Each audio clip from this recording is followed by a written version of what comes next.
काय तुझे नाव किते आणि तू या श्रमधामाक कशे जोडले गेले? नमस्कार, माझं नाव सोनी सिद्धी झरोळ आणि मी श्रमधाम वॉरियर्स म्हणून व्हॉलेंटियर म्हणून दादरमधून इथे आलेली आहे आणि माझ्यासोबत माझे मित्रमैत्रिणी तसेच आम्हाला मार्गदर्शन करणारे आमचे अलोक सुद्धा आमच्यासोबत आहेत आणि याच्यावरती सुद्धा आमचे डॉक्टर रमेश तवडकर यांच्या मार्गदर्शनाखाली आम्ही इथे येऊन गावडे कुटुंबांना हातभार देण्याचा किंवा आमचा एक काडीचा तरी त्यांना आधार द्यावा म्हणून आपण इथे जमलेलो आहोत आणि खूप आनंद होतो की इथे आम्हाला युनिटी भेटते। आपण कधीच असं शेजार धर्म कधी करत सुद्धा नाहीये। मला असा अनुभव आहे की आम्ही गावातील सगळे बंधू भगिनी एकत्रित येऊन युनिटी मधून इथे काम करतोय आणि एक खूप आनंद होतोय की बाबा माणूस धर्म कसा पाळावा माणसाने या आम्ही आमच्या सभापती डॉक्टर रमेश सरांकडून शिकलो आहोत आणि मी माझं स्वतः वैयक्तिक सांगू की मी खरंच त्या माणसाला खूप खूप मानते।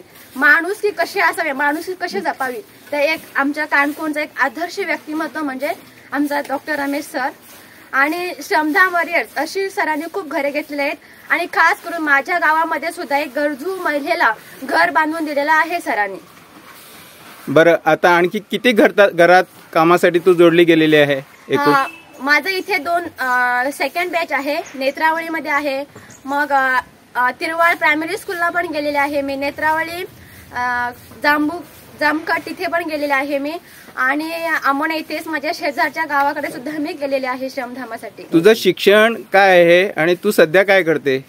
मी सावित्रीबाई फुले पुणे विद्यापीठातून माझी मास्टर डिग्री केली मराठीमधून। तशीच मी नॅशनल एलिजिबिलिटी टेस्ट नेट आणि स्टेट एलिजिबिलिटी टेस्ट सेट दोन्ही क्लिअर केलेले आहेत। एवढी शिक्षित असून सुद्धा तू या श्रमधाम मध्ये अशी का आकर्षित झालेली आहे? लहानपणापासून आम्ही गावामध्ये बघितलेलं आहे सगळं, म्हणजे मिळून जमून कसं काम करायचं आणि एक मी सांगू का, माणूस ना कष्टातूनच मोठा होतो। माझं शिक्षण सुद्धा ना आणि खास करून मी NSS मध्ये श्री बलराम हायर सेकंडरी मध्ये ऍडमिशन घेतलं होतं, तिथूनच मी NSS व्हॉलेंटियर म्हणून मी काम करण्यामध्ये किंवा स्कूलमध्ये कसं असतं की वर्क एक्सपिरियन्स म्हणून काम असतात, रस्त्यावरचा कचरा वगैरे काढणं किंवा नॅशनल डेज मध्ये सुद्धा आपण पार्टिसिपेट होतो। व माझं NSS कॅम्प मधून मी नॅशनल इंटिग्रेशन कॅम्प नागपूरमध्ये सुद्धा सहभाग झालेले आहे।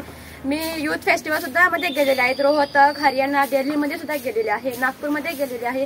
हे मी सगळं माझे NSS युनिट मधून केलेलं आहे आणि तिथूनच मला रस मिळाला की सोशल सर्व्हिस किंवा एक आपल्या हातून मोठं नाही एक काढी मोल तरी काम करावं अशी तिथून इच्छा निर्माण झाली। म्हणून तुझा लहानपणापासून बलराम एज्युकेशन सोसायटी ती पण सर त्या स्कूलचे सर्व आहेत, म्हणजे सर्व तू लहानपणापासून बलराम शिक्षण संस्था, बलराम चॅरिटेबल ट्रस्ट आणि लोकोत्सव याच्याशी जोडलेली आहे। हो, माझा अनुभव म्हणजे की तिथे शिक्षक पण चांगले आहेत, म्हणजे जर आपल्याला मला कळत नाही आता थोडं कसं असतं आपण कितीतरी पर्सनल घरगुती काहीतरी असलं ना आम्ही शिक्षकाकडे जात नाही। मुलांचं कसं असतं की जर मला कळलं की मला वर्गामध्ये कळलं की वर्गातील मित्र वगैरे काय म्हणतील चिडवतील, हे एक मनामध्ये कुठेतरी एक अंकुर असतो, मग ते आपण टीचरकडे वगैरे जात नाही। मग असे शिक्षक आहेत ना बलराम सोसायटीमध्ये, ते खरंच मुलांना पुढे जाण्यासाठी प्रोत्साहन देतात किंवा काम करून घेतात आणि तेव्हाच माझी म्हणजे आमचे